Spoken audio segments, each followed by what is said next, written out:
Oop. What a good save name.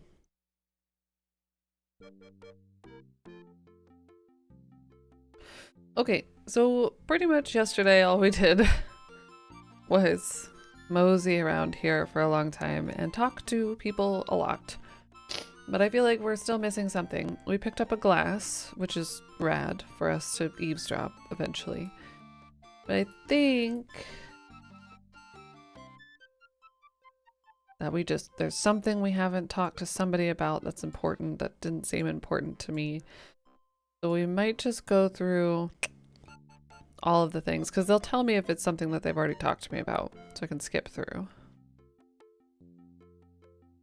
Like that.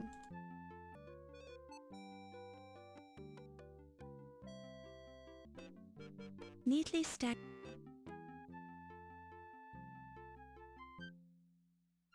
There I was, standing on the hillside above the excavation in the Valley of the Kings, with the faithful Mahmud describing the dance of the seven veils to me in great detail, when a shout rose up from the workers below us.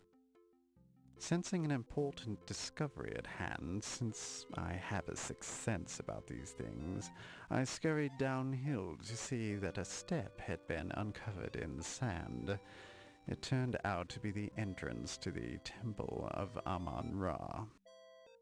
I took the trowel from the Boscafir and cleared the sand away from the rest of the steps myself, revealing the entrance to the temple. The seal of the necropolis was intact on the door seal, indicating that the temple had not been disturbed. I knew that fate had brought me to the discovery I had been seeking for so long. Tireless after my exertion in clearing the staircase, I used a sledgehammer to break through the sealed doorway. Within lay the greatest accomplishment of my considerable career. Hidden within the darkness, Very subtle. untouched for thousands of years in the isolated temple, lay the magnificent Dagger of Amon Ra, the greatest discovery of modern archaeology. Good morning. Good show. Magnifique. Very impressive, Dr. Carter. So, that's when you heisted it, right? No, I didn't heist it, you annoying little man. I took it out of the temple and showed it to the workers, who immediately fell upon their faces, all 350 of them, to show respect for my accomplishment. That's hard to believe, Dr. Carter. Egyptian workers have proudly worked the archaeological digs for many years. I would not think they'd exaggerate their respect for you to such an extent. All we did was walk behind them. But then you weren't there, were you, Mr. Nagier? Well, no, that's true. And when was the last time you were in Egypt, Mr. Nagier? You seem to have lost some of your accent. Well, it has been several years. I thought as much. Your discovery really was quite a remarkable achievement, Dr. Carter. Was remarkable, Dr. Carrington? You mean, it is a remarkable achievement. There has never been anything like it before. Quite so. Correction noted, Doctor. If you will all be excusing me, I see a man I need to speak to. Certainly, Miss Delacroix. Certainly.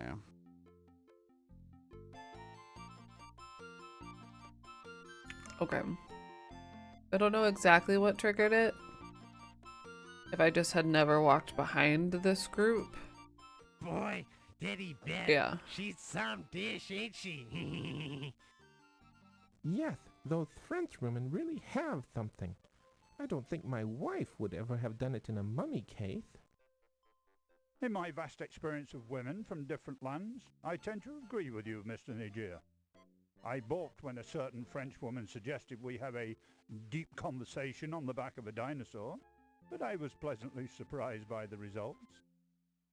Yes, Miss Delacroix is certainly the cat's pajamas, as the Americans would say. Yeah, we does come up with some good sayings, don't we? quite. Good Lord, I hadn't realized a woman was present. Please excuse us, Miss Bow. Oh, I wasn't actually listening to you, No, gentlemen, of Dr. course. Carrington. I just happened to be standing here. Excuse me. Uh-huh. Alright, the crowd's changing. Okay. Vast experience. Okay.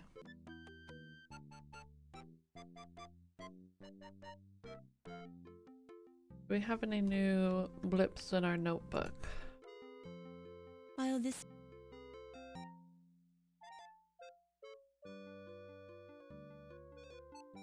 Nope. It's a...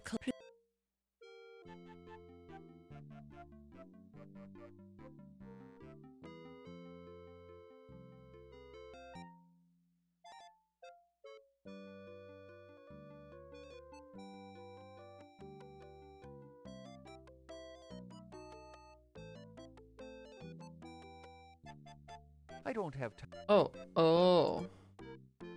Oh.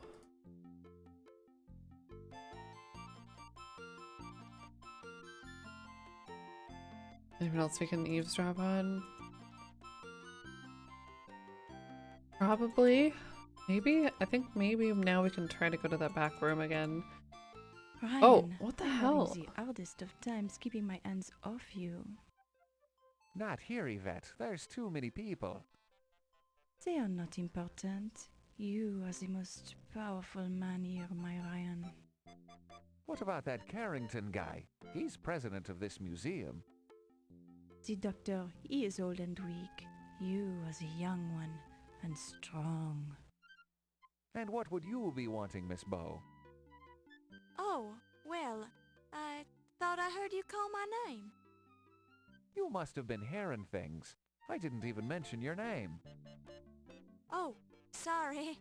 I've got to be going now. Excuse me. Yeah, probably should. In case we get murdered for very obviously eavesdropping.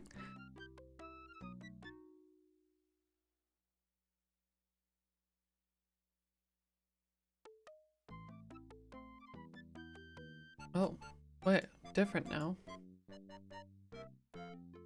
I don't really know how to... Okay. And what were you doing when that fancy dagger was being stolen then? Let me see. I was sleeping in my hotel room. You don't sound too sure about that. I haven't been sleeping too well since I arrived in this country. I'm tired, so I'm not thinking too well. You're not sleeping well. Would you be having a guilty conscience then? I do not understand your meaning, Mr. O'Reilly. Perhaps it is the English. It is such a curious language, not as clear as Egyptian. Well, you say the dagger is what brought you to this country. If I were in your position, I'd be tempted to steal it. Steal what has already been stolen?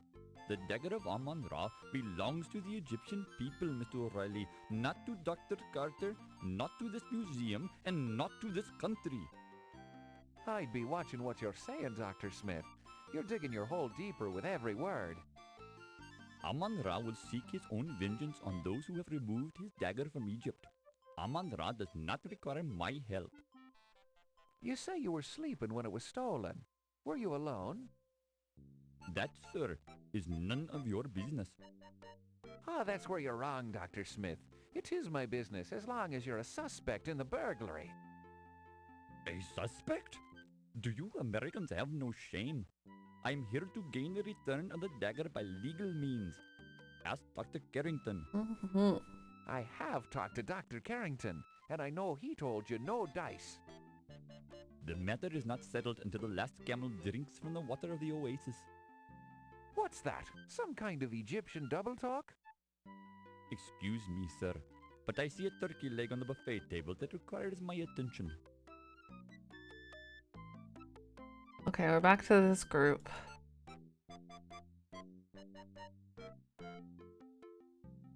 Oh, no. Nothing?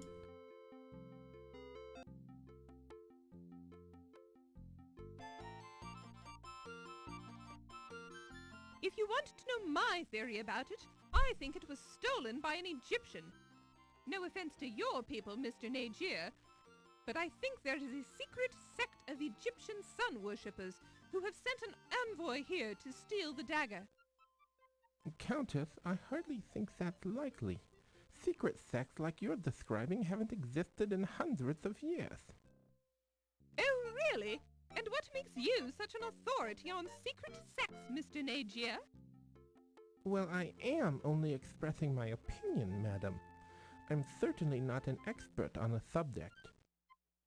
Quite so. I think my theory is as good as anyone's, darling, and I heard it from a reliable source. Oh? Who was that? Never mind. Let's just say my source has never been wrong before. There's always a first time for everything, Right. Countess. I still find your theory far-fetched. Since you seem to be listening, Miss Bow, what do you think of my theory? What? Oh, I definitely think it's worth considering, Countess.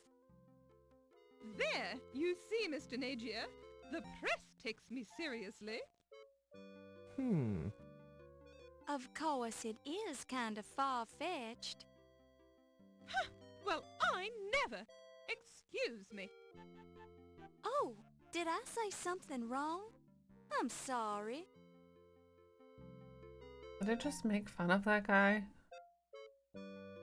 So that's the deal, Countess. I'd rather not talk about it right now. Yeah, no kidding. DeWall's got ears around here. And so does certain nosy reporters, if you know what I mean. Yes. Now, if you'll excuse me, I simply must speak to Dr. Carrington. Sure thing, Toots. Oh my gosh. Okay, we'll try this one.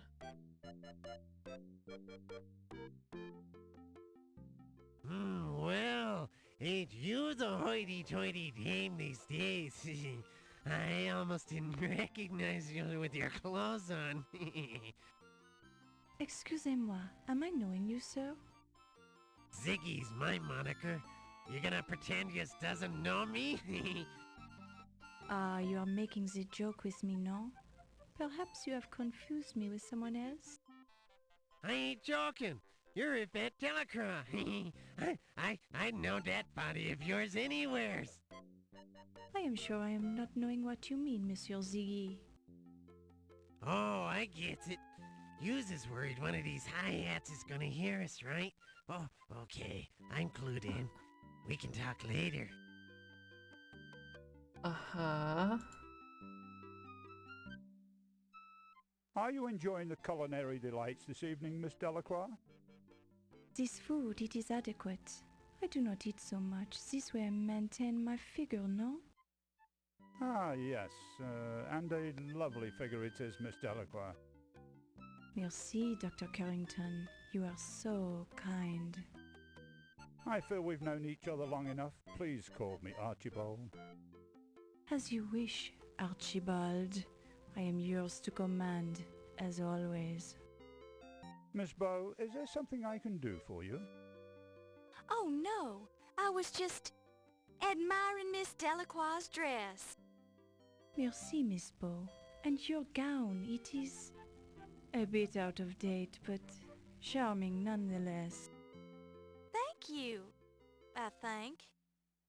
Well, if you ladies will excuse me, So I must mingle nonchalant. with the guests.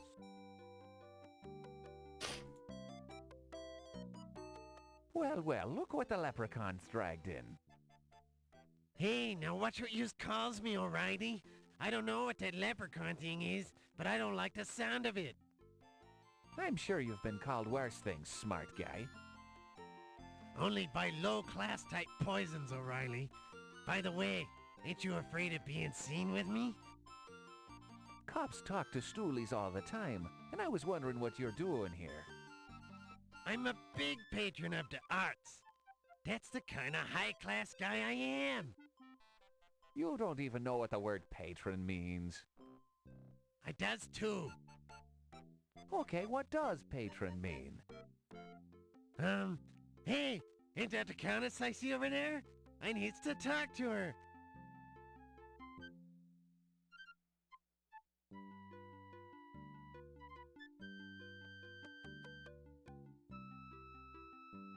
This doesn't feel like a very eavesdroppy position. Alright. Is that all this game has become now, is listening in simulator? One thing I am admiring about the Egyptian man is the way he is treating his woman, with the strong hand and the firm words. Well, that is the proper way, as our culture teacheth us. Which is not to say our culture is primitive by any means. This party is Our exhausting. civilization has evolved over thousands of years, so our methods are quite well thought out and practical. And the Egyptian man, he is very skilled in the private matters as well, no? Well, speaking for myself, I feel it is my sacred duty to be knowledgeable in all matters that concern me. I've certainly had no complaints about my skills, Mrs. Delacroix. Ah, Miss Bow, I didn't see you standing there. Ahem. Yep. Well, I hear another turkey leg calling my name at the buffet table, so if you'll excuse me. The turkey leg, it sounds good to me also. Oh, I'll accompany you, Dr. Smith. wait, it's here though. The turkey leg is here. I would imagine. Like a giant turkey behind everyone.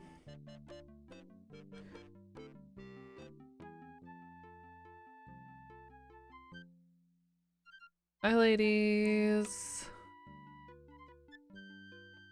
Countess, they tell me you were married to the last museum president, no? Yes, darling, that's correct.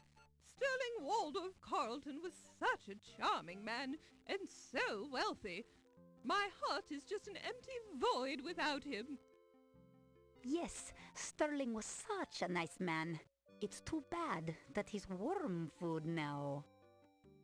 Ew! I prefer to think that Sterling is still with me in spirit. Oh, I'm sure his body is crawling with maggots by now. But if his spirit is with you, let me know because I'd love to see it.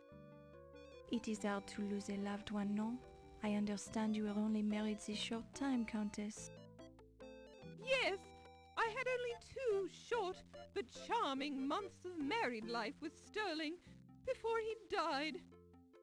And how long had you known this man before you were married? Oh, we met just 1 charming month before we decided to get married.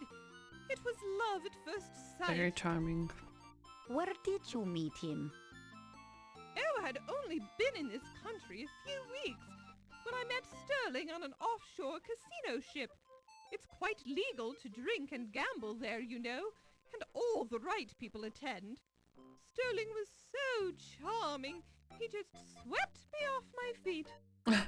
This Sterling, he must have had the large broom. It's just a manner of speech, my dear. Sterling was a wealthy man. You must have inherited a nice fortune, Countess. The money doesn't matter, darling. Actually, there's an annoying problem with the estate right now. It seems Sterling was changing his will when he died to give me more money, perhaps. Anyway, I'm sure my attorney will take care of the problem. Too bad you can't dig him up to finish his new will. Yes, quite. Too bad. The archaeology, it is such a masculine profession. Breaking into the ancient tombs with your sledgehammer, thrusting your way into the treasure chambers, touching the gold artifacts. It is also stimulating, no? She needs like Yes, well, when you put some it kind that of way, release. I guess it is rather stimulating, being the most important cold shower. archaeologist of all time. And it is such a burden to bear this greatness, no? With such pressure to perform, you must be perfect all the time. Yes, you have a unique understanding of my problems, Yvette. Ah, your problems, they are obvious, no? Who stole the dagger? You think Very Yvette did? kind of you to say that, but there are many who misinterpret my actions. They don't understand the pressure of having famous relatives in the same line of work, and having to compare oneself to them all the time. Ah, but the Tutankhamun find, it is nothing when compared to your discovery, no? Correct. I didn't realize you knew so much about archaeology. I know many things, Dr. Carter. So I've heard. Maybe we should discuss archaeology She is, somehow. sometime. She's a I'd puppeteer. love to hear about the work you do, Dr. Carter. Perhaps later tonight? Will you be working late tonight? Oh, yes. I think everyone will be here tonight, no? There is much to be done to prepare for the opening of your exhibit tomorrow. I was planning a break for tea around 3 a.m. if you'd like to join me. It sounds wonderful. Perhaps you would come by my office then? I'd be delighted. It is so gracious of you to take the time to speak with me. Nonsense. Think nothing of it. I wrote it down. How will I ever repay you for this courtesy? I know how busy you are, Dr. Carter. I'm sure we'll think of something. And call me Pippin. Nah. I told you to stop bothering me, you camel driver. Dr. Carter, I will stop bothering you when the dagger is safely back in Cairo. I don't know if you've noticed, but the bloody dagger has been stolen from the bloody museum, you great twit. I see no reason to exchange epithets with you, Dr. Carter. I am aware of the burglary. I am also aware that no evidence was left behind, and the dagger case was not harmed. In fact, I think you removed the dagger from the exhibit. Me? Me? And what bloody reason would I have to steal my own bloody dagger from my own bloody exhibit? Calm The down. dagger is not yours, Doctor. It belongs to the Egyptian people.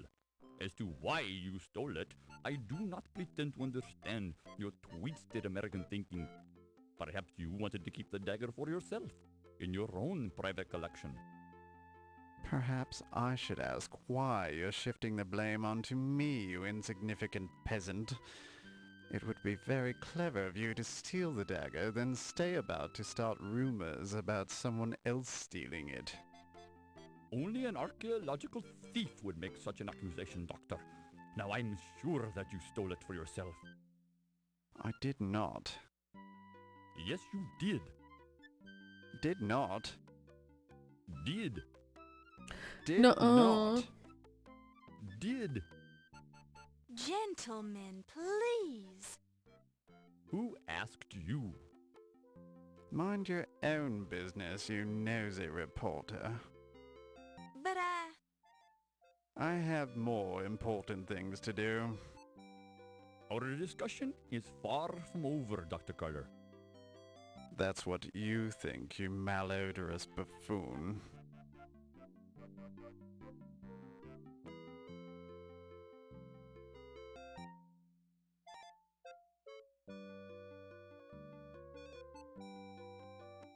Little babies. Bunch of little babies.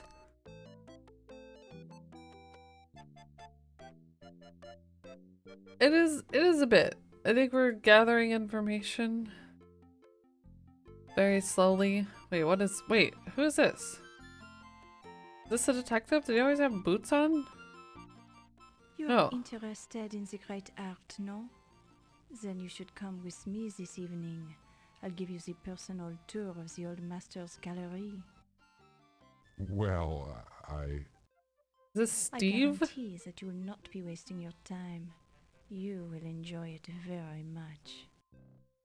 Well, You are studying the art at the université, no? Well, yes, but Then it is settled. I will give you the private tour in a little while, no? but There is no need to thank me yet. I will be enjoying it as much as you will. Alright, private tour coming up. I bet we can leave soon. Maybe. Yeah, let's save again.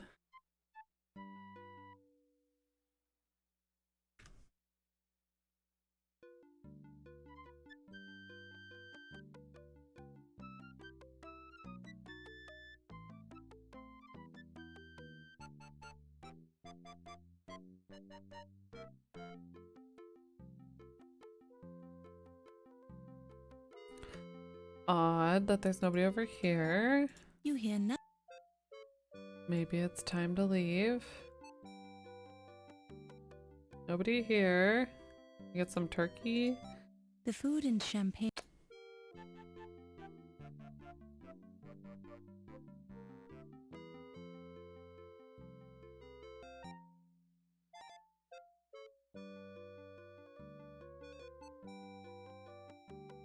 Oh. Like they all said break. And didn't let me know. I just want to be a part of the cool kids club.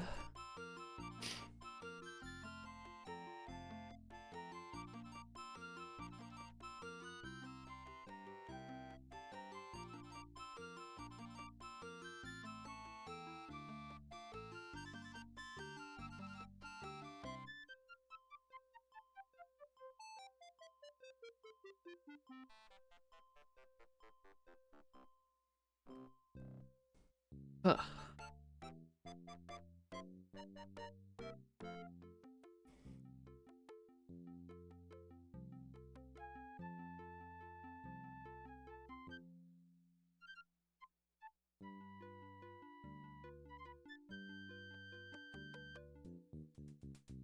Back to the rotunda, Back to the rotunda. Where did everybody else go? That would be, ooh, that would be interesting. Maybe I'm just not clicking on the right dagger.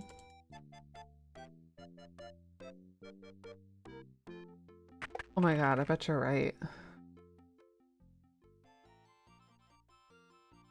Bet I can click on different ones. Don't. Upon close.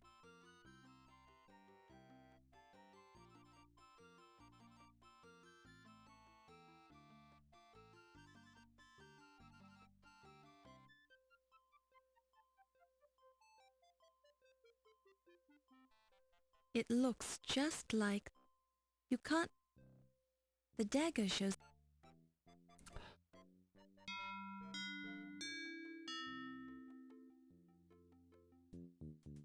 Hello. Fräulein, the gift shop is closed. The door was You should open. not be here. Oh, I'm sorry. The door was unlocked. Unlocked? My assistant will be disciplined harshly for this mistake. Maybe it's a good thing Please that we didn't rejoin the find party it too now. early on, I though. will be forced to injure you. I bet we wouldn't have heard all that. Not that we really... I think like the main thing that we learned was the tea time at 3 o'clock. If he's in there...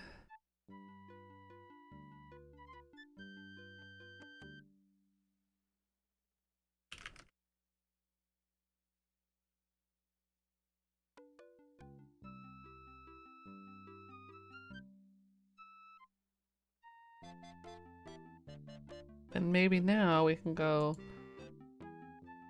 into the museum.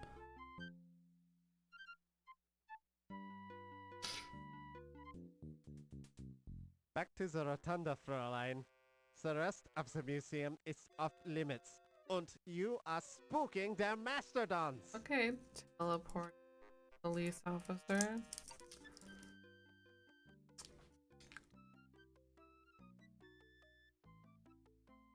I'm gonna try and eavesdrop instead.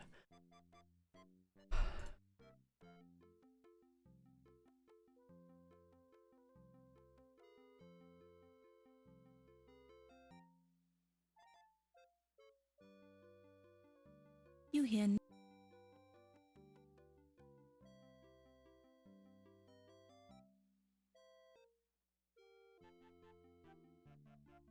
Okay, so if everybody's still gone, it's 7:30?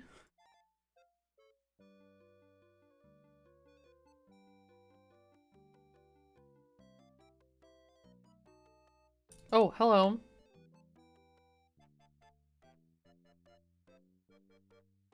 I like your boots. Miss Bo? Oh, Mr. Dorian? That's right. We met at the docks. Oh dear, your shoes. They aren't exactly formal. So? Oh, well, I can explain that, but not right now. I see. Well, They're covered in mud what brings from you the here? grave. You.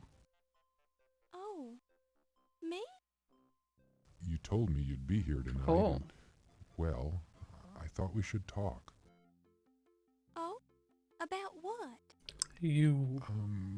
Could we step outside for a minute? The moonlight is very nice tonight. Well, all right. I think I'd enjoy that.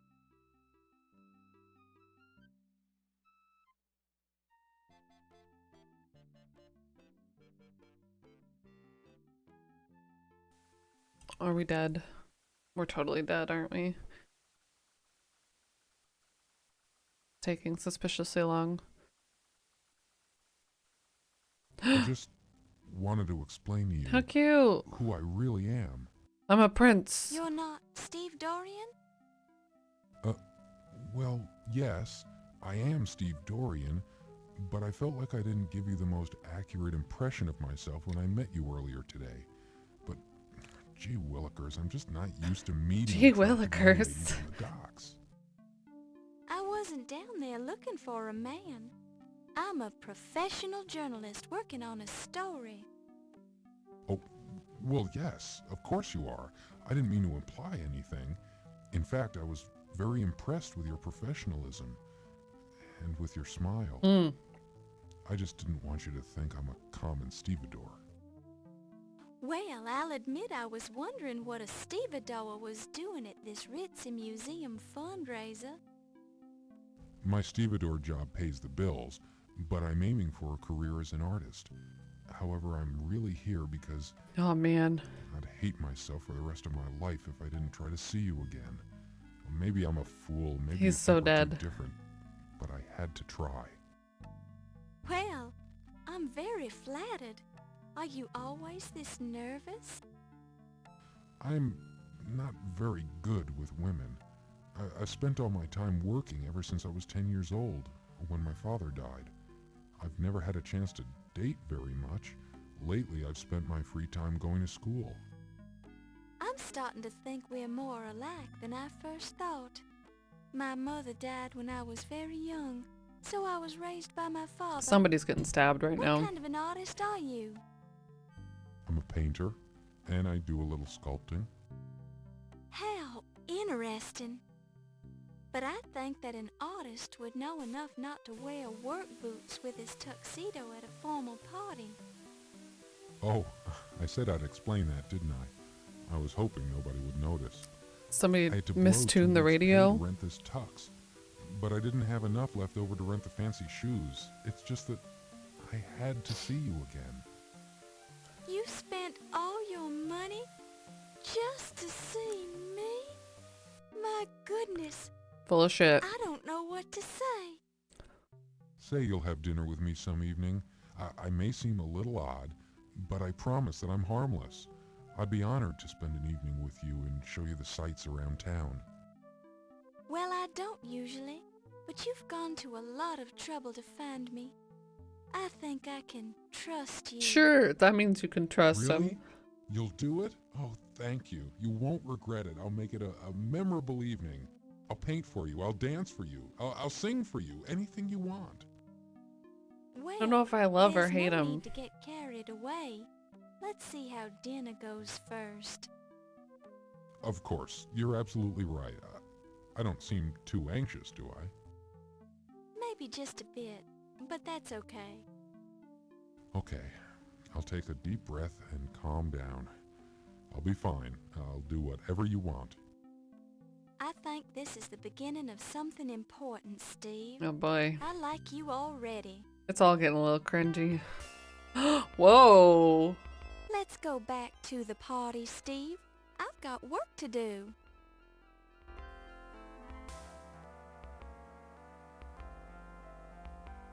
Let's not get ahead of ourselves, but let me just give you a sweet kiss, even though I just met you. I mean, whatever. To each their own. It just was a lot of mixed messaging going on there.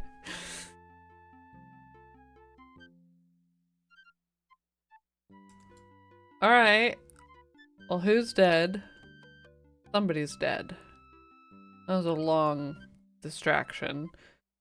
Why'd he immediately leave? He's gonna go take a deep breath and lie down and get some smelling salts. And work boots. Ooh, my goodness.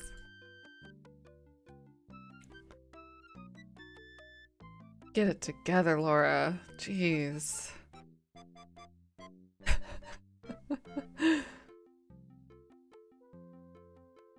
Probably saying the same thing to his buddies about her out of date last year's fashion dress, huh?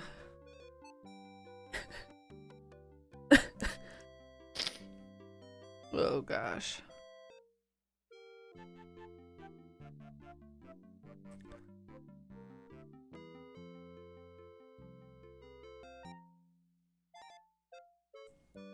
I hate that his name is Steve Dorian and he's a Stevedorian. This punk's out of the way. Okay, let's save. Oh, let's go back. Let's save. Yeah. Cursor.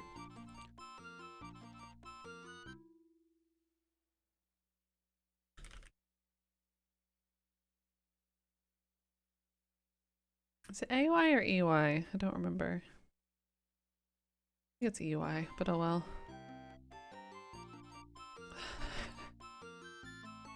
The lady in the women's lounge. I feel like she had some more story to go with her, but oh, she's possibly gone.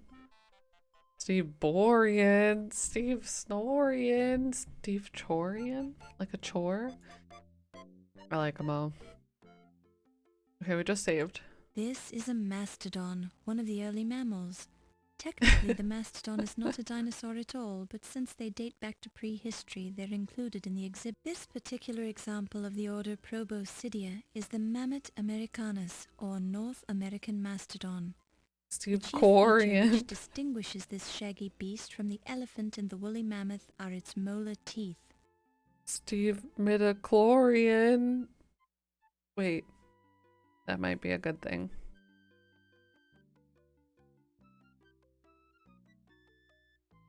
Unless we're not into Jedi. Ah, a very nice specimen of Eohippus, somewhat flatter than it appeared in real life. This is an Archaeopteryx. Is this where it Correction. becomes This used to be an edutainment? Archaeopteryx. The museum staff have labeled this a Struthiomimus, literally ostrich mimic. This is an Eriops skull. Such a large capacity mandible and teensy capacity cranium. It's like, never mind. I gotta quit picking on Steve. He could be cool. We don't know. He's probably not, but Achtung!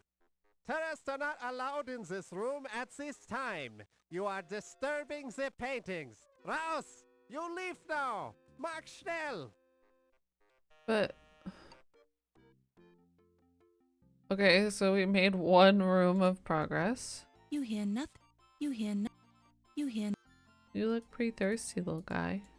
Although you're not supposed to touch the exhibits, now is a poor time to be reassembling this skeleton, despite its fearsome teeth. Please do not. Magnifying glass. Can we go right or down? Those are all very good questions. Under close inspection, you can see that this pile of bones could indeed be assembled to resemble the skeleton of a mastodon. Determining whether or not the reproduction is at all accurate is beyond your expertise. In every apparent respect, this is a perfectly normal million-year-old chunk of a prehistoric creature's endoskeleton. Even in close-up, this is nothing. As you carefully examine you sigh heavily at the existentialism of it all. Then you return to your investigation. Ah. Hi, Corn. Good evening, happy day, hope you're doing well. Okay, no arrows. No. Oh, there is a right arrow, unless that means just this way. Right. Right. Hey.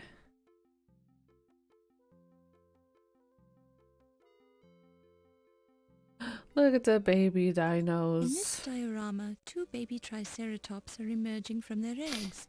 Viewing this quaint domestic scene causes a slight twinge right in your maternal instincts. Okay. Suspended overhead by thin wire. Me and Steve. What is this one? There's so many rooms. A fairly accurate model of Struthiomimus, or ostrich mimic. It's a painting of a spinosaur. The painting is accurate and workmanly, with little regard for nuance or emotion. Looking at the pterodactyl from here... Looking at the pterodactyl from here through the magnifying glass is pointless. Interesting. It's a very... Looking carefully... Up close, this is an impressively realistic model. The animal's hide appears to be either very real or a spectacular fake, and the stitch marks are beautifully hidden. You find nothing that arouses your suspicions. No, they don't typically... No.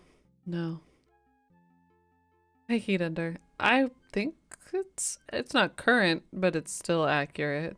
This is set in the 20s.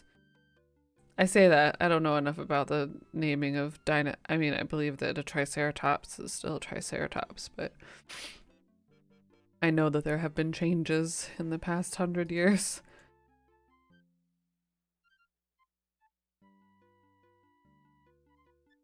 Ooh. Look at all this cool stuff.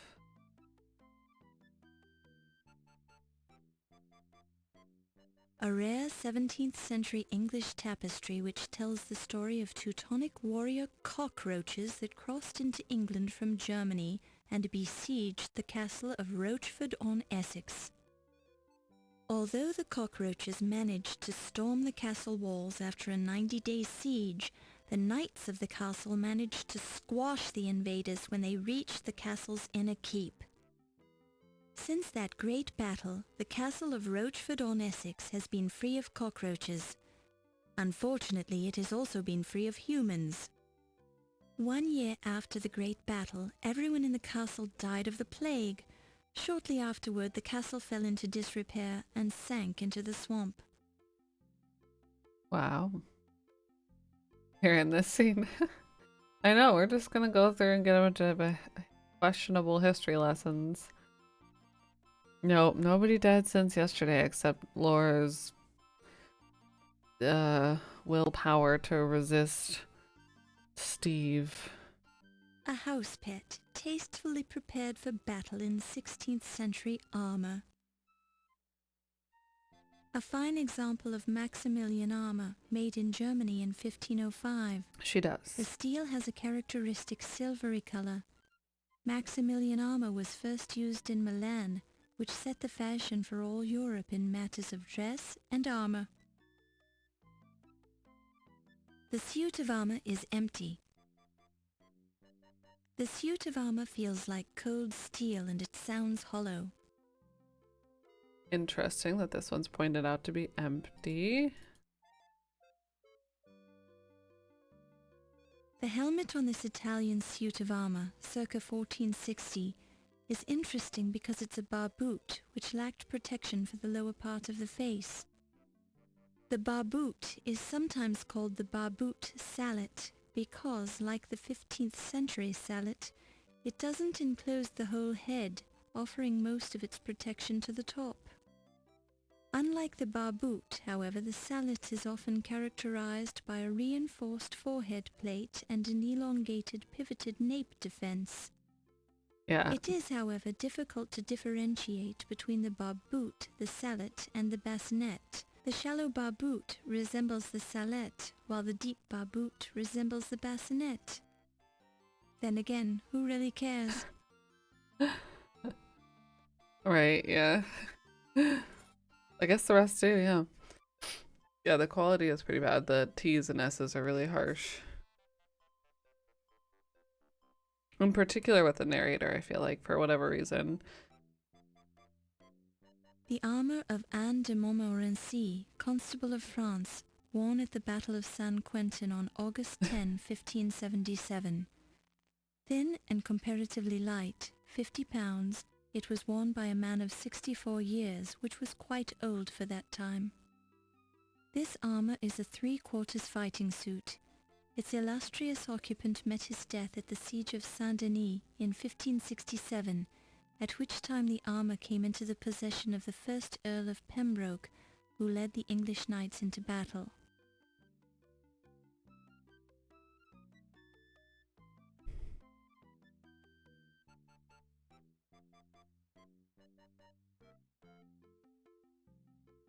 Gonna be able to find what I'm looking for.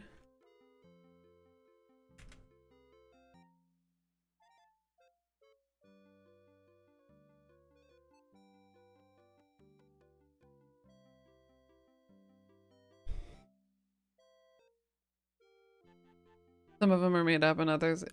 Yeah, it bothers me too, because I don't know which ones are which. Surviving examples of 14th century armor are rare. This armor is from Chalcis circa 1400, showing a decorative fabric covering riveted to the plates. It has a fine globose brigandine with a deep skirt built of large shaped plates. An Italian suit of armor circa 1470. The plates are skillfully modelled.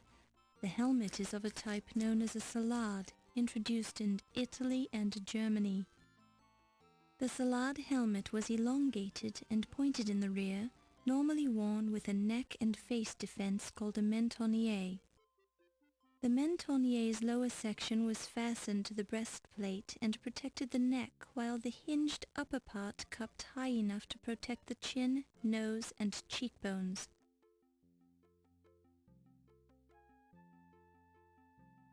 The chest feels like wood, and you get a small splinter in your finger when you rub your hand over the carvings. Ouch. What's inside of it? An empty chest from the 15th century. Although the carvings on the exterior are crude, cut into the wood by someone with little talent or ability for wood carving, the chest now resides in a museum, simply because it's old. Kind of makes you stop and think, doesn't it? Alright, looks like there's a door here. Maybe a way we can go here. Probably this way also. We came from here.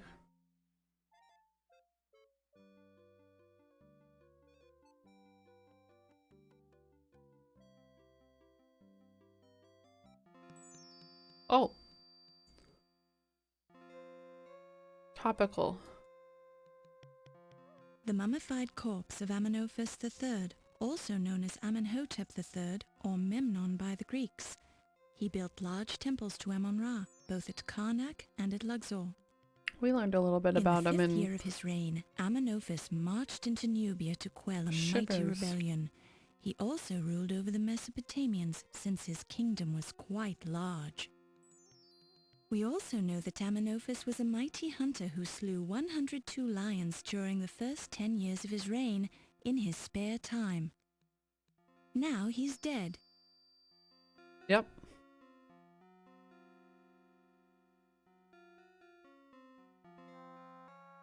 This is a granite stele depicting Horus and Thoth, found in the Temple of Amon Ra. This steel was modified during the reign of the pharaoh Akhenaten, then restored during the reign of Tutankhamun.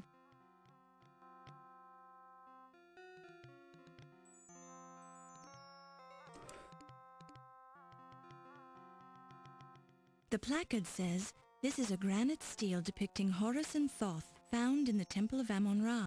Oh. A sepulchral steel Wait, but found that in a goes tomb with of this the one. 6th dynasty. It tells the story of Una, born during the reign of King Tita, who served under Tita's successor Pepi. Una died during the reign of King Murena, full of days and honor. Don't touch it.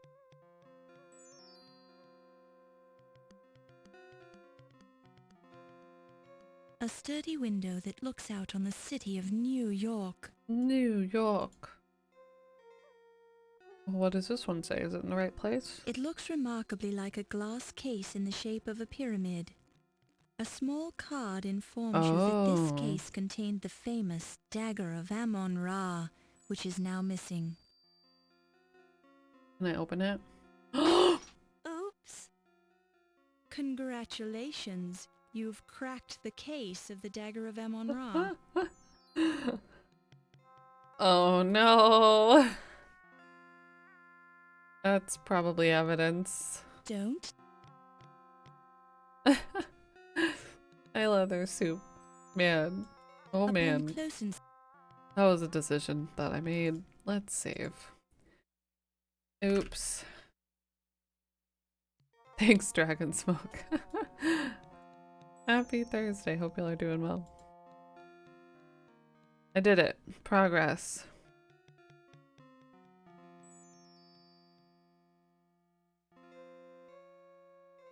Roll credits. These damn arrows. Good God, why do they not work ever? Go. Hello. Ironically, there's a gold Ankh medallion, the ancient Egyptian symbol of life, resting in the pool of blood. Oh. Just hanging out? I don't really want to touch that. This is a magnified piece of the ancient... Well. Don't touch it. Okay. What else do we have? An inner mummy coffin which was contained in the exterior mummy coffin to the left. Oh my gosh, are they going to be... From the cartouches on both coffins, the occupant was probably Hatshepsut, the female pharaoh, daughter of Thothmes I. Hatshepsut built the magnificent tomb temple at Deir el-Bahri and ruled for 20 years with her lover Senmut. At her death, Hatshepsut's successor tried to erase all memory of her by destroying her statues and obliterating her name from her various monuments. Thank you for the follow. Welcome, welcome. There's a lot of lines in this game. It's impressive. An outer mummy coffin, whose cartouches identify the occupant as Hatshepsut, the female Thank you for the follow. pharaoh, Welcome, welcome. daughter of Thothmes I. The inner coffin is located to the right of this one.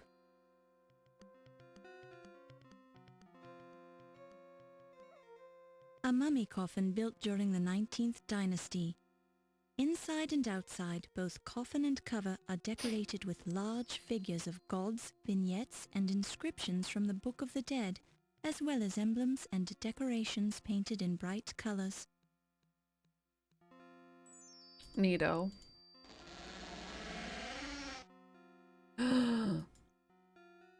Is this gonna be like Amnesia? Can I hide in here? Hide. The previous occupant seems to have vacated this mummy case. Oh. A close look reveals brightly painted scenes of the deceased playing a board game with Amon Ra, water skiing with the goddess Sekhmet, and drinking at a tavern with Thoth, the god of wisdom. In essence, these painted scenes served the purpose of candid family photos, even though they never actually happened. Armed with these snapshots, the deceased could try and con his way safely through the underworld to meet the gods themselves. Usually the gods had good memories and would never remember meeting the deceased, whose soul would then die of embarrassment. How about these other ones? A body, a body, a body, a body, a body.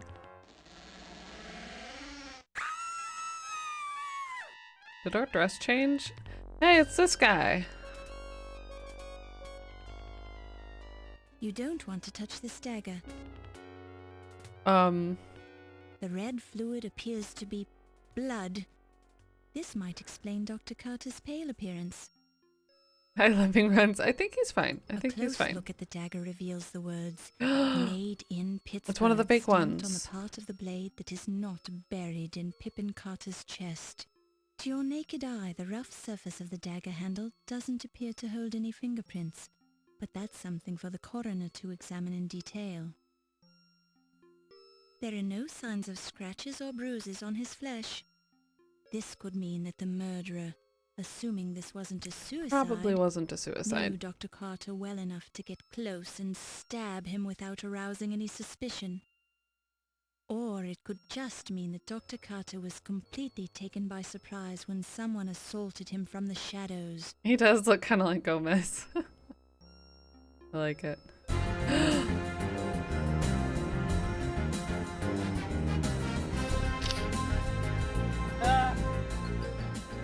Star, thank you. Cheeky smiley face. I forgot that's what it's called. Star, thank you so much for that resub. I appreciate it. Hope you continue to enjoy your couch and your emotes, and I hope you're doing well today. Hello. I don't know. The jacket is free of blood, but there is a bluish stain on one lapel. A close look and sniff at the stain makes you think that it's grape juice. Grape juice. The bulge on one side is ruining the carefully tailored lines of the tuxedo. We have something in his pocket? From the smell of the damp stain, it appears that Dr. Carter was quite surprised by the stabbing. Oh. My. Well, every bit of information helps. The flower is fake. It has no detectable smell. A tube runs from the back of the flower, behind the lapel, down to a squeeze bulb inside the vest. When you squeeze the bulb, a weak stream of water squirts you in the eye. Why did he have a clown flower? There is a wide cut in the shirt fabric where the dagger sliced through to Pippin's chest. The cut is slightly wider than the width of the blade, as if it moved to one side after it penetrated his body. Nobody will miss this trick, true. His right eye is somewhat bloodshot, as if he's been working long hours recently in preparing the ancient Egypt exhibit. But I for need all the public notes I display. can get. There are no signs of, or it could just mean. The pupil is very small, which is either a reaction to bright light or to a sudden shock of some I don't know what kind. would have shocked him, so... What else can we look at? That's probably it. There is a wide... The jacket is free of blood, but there is the bulge on one side is ruining the... Bulge on one. The jacket, the bulb, the bulb. Studying the location of the dagger wound and its proximity to the vest, it's safe to conclude that the blood on the vest is coming out of the wound on Pippin's chest. Oh, okay. Alright, okay. Interesting. The jacket is free of blood. The bulb, the jack, the... Or it could just mean that Dr. Carter... Yeah, this is Pippin Carter. From the smell... I don't... His hair is a bit greasy, as if he hasn't washed it today. It has a slight smell of cigarette smoke, which is probably from the party. We sure are sniffing this corpse a lot, aren't we? Although there are a couple of breadcrumbs caught in his mustache, they don't seem to be significant as evidence, particularly since you saw him eating bread at the party. No cavities in his teeth. The tongue is arched as if to say, You're not sure if the gaping mouth means he was trying to scream or that rigor mortis is setting in, That's too stretching soon. his face muscles. However, he has only been here a short time. Yeah.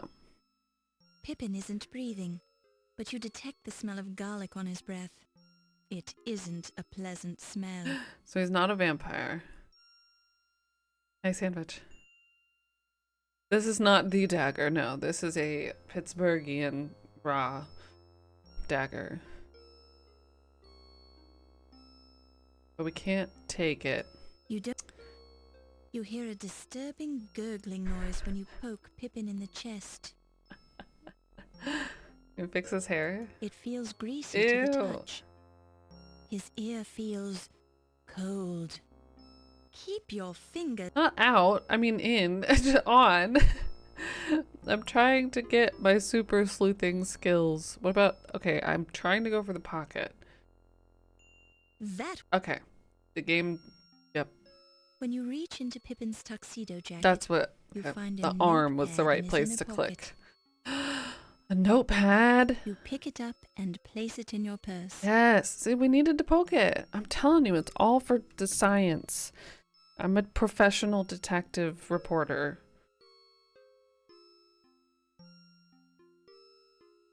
There is nothing else in Pippin's tuxedo jacket except lint. Thank you for the which you follow. don't Welcome, welcome. need. She is. She It is. feels fake. Okay, we don't need the flower. I think that's probably all we're gonna get off of him. So, Don't touch it. well, It is better to quest. bye. Oh, is this Steve? No, this isn't Steve. Okay, good. Officer. You scream like a banshee, lass. Did you kill the man then? Yeah, that's why I screamed. No, I just walked in here and found him. I suppose that would explain your screaming then. Did you see the murderer? No. All right, I'll talk to you later after you've had a chance to calm down. Just don't try to leave the building. Somebody is setting it up to look like the guy he was talking to at the beginning. Not he was talking to, but... Oh, Mr. Smith, I think. Dr. Smith. Act 3 already? I don't know why I said that like Act 2 was fast. On the cutting edge. I mean, unless you're just... You're doing a fine job, Laura. Thanks.